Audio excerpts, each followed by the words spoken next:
Well, a question that comes up a lot is indeed, since the vast majority of events occur early in a patient that comes in with an ACS, and we have the maximum benefit of prasugrel in the early time frame, particularly in the first months, is it okay to switch to clopidogrel, for example, 3, 4, 5 months down the road?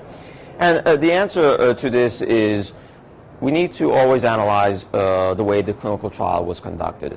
This was a trial in which patients were studied out up to 15 months, and patients were not randomized to switch. So when we look at the overall clinical trial data, we should follow actually what was conducted in the trial and therefore continue with the treatment for 15 months.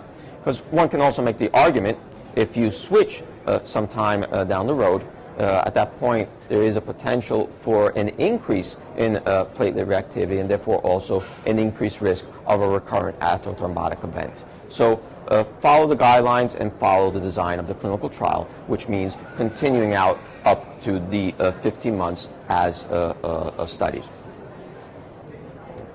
Well, we have now multiple P2Y12 receptor inhibitors, and one of the questions is there perhaps an ideal agent for patients with diabetes? Definitely a lot of interest in this patient population, which is continuing to grow, and we know that this is a patient population with the highest risk of a recurrent atherothrombotic event.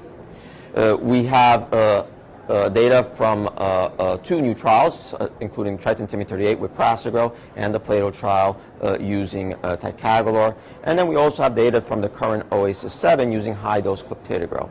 And overall, what we can say is that there appears to be an enhanced benefit with prasugrel in patients with diabetes.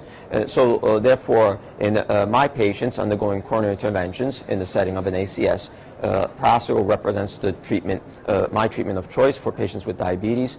I would also like to mention that even in the elderly patients above the age of 75, there's also a benefit of prasugrel in these patients, and this is the reason why the FDA gave an indication for the use of prasugrel in the elderly in the presence of a background of diabetes as well as a prior MI. Well, we do know that patients who have an event within a clinical trial can, down the road, have another recurrent atherothrombotic event. What we have learned from the Triton TIMI 38 trial, that if a patient had an event while on clopidogrel and stayed on clopidogrel afterwards, obviously if the patient survived that first event, that patient had a higher risk of a recurrent atherothrombotic event compared to a patient who's treated with prasugrel. And there's also a difference in terms of mortality. So definitely in my practice, if I have a patient coming in with an event while on clopidogrel, this represents a further reason to switch the patient to treatment with prasugrel because of this data.